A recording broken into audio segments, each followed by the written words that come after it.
Hey everyone, welcome to this week's edition of the Coachy Show with Coach Quinlan. Coach, let's go ahead and get right into it. So you score 65 points.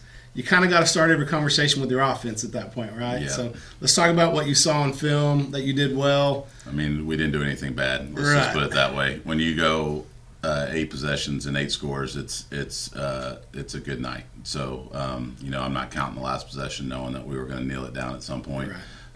But outside of that, I mean, we scored on every possession that we had the football. Didn't have any turnovers. I mean, it's hard to get mad at anything that we did as far as that. Obviously there's always stuff to get fixed and to work on, but it was a good offensive night. Well, let's talk about the offensive line specifically. Earlier in the season, we talked about you've got some new faces on there. Y'all's scheme requires a lot of communication, understanding who's got what responsibility. Seems like those guys are really coming together. They are. They're growing, and the competition level is going to raise going forward from here. So we'll get tested the next few weeks for sure.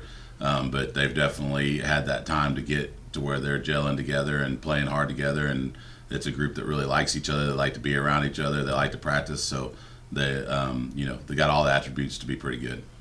Now the defense, on the defensive side of the ball, give up 2 big plays early. And it kind of, everyone thought that was unfortunately going to be the tone for the game, but They did come together, it seems, as the game went on, started to buckle down a little bit. What did you see out of those guys? They came out and did some stuff that we hadn't practiced against. They showed up in some different formations and did some things that took us a couple series to adjust to. The last score was against our twos and was a pass play that, we blew a coverage on. So I'm not going to count that one as much as the first two. But it just took us a little bit of time to get adjusted to what they were doing, just based off of us not practicing it and our kids not seeing it all week long. And it took us a couple series before they adjusted and understood what to do. And after that, we got after them. Yeah. Talking about Caddo Mills. So you're 2-0 in district, and this is a really big game. It is. It's we're evenly matched. We're kind of the same right there in the standings. So how do you prepare for this? What do you see out of Caddo? I mean, what are the things that really jump out at you as far as what's going to be key to this game? They lost their quarterback earlier in the year, so I think he's on the mend. I don't know if he'll be back for us on tomorrow night or not. We'll find out when game time starts. But that's hurt them a little bit offensively. It's really strength against strength going into tomorrow night. Their defense is probably the strength of their football team right now.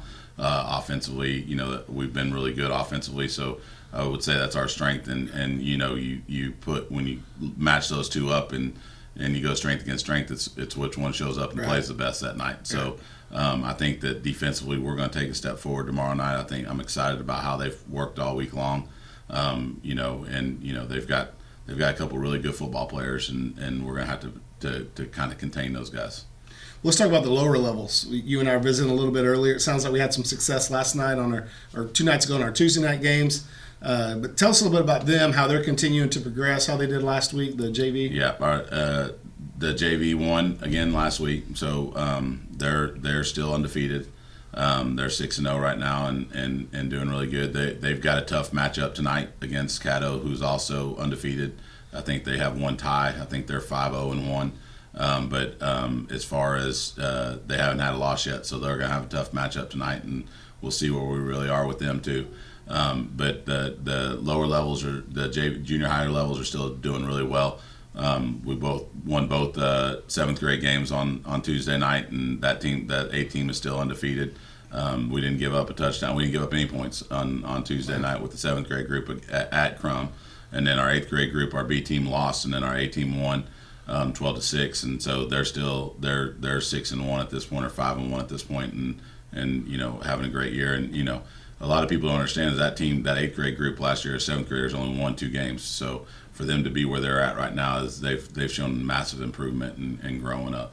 So the program continuing to build, continuing that success, developing that culture. Mm-hmm. That's really hard to do. You just have to do it. You can't just say you want it. You have to go get it. So. Well, we're going to have volleyball over at Caddo Mills as well on Friday. They'll be starting at 4:30, and then the varsity will be at 7 o'clock. So come on over to Caddo and check that out. You can see both teams play. And then tonight in Farmersville, the JV football team will be taking on Caddo in the big game that you had just mentioned. So if you can't make it over there, we will have the live stream on YouTube on FHS AV. So come check out the Farmers tonight and tomorrow. Love all the support we can get. And as always, go Farmers.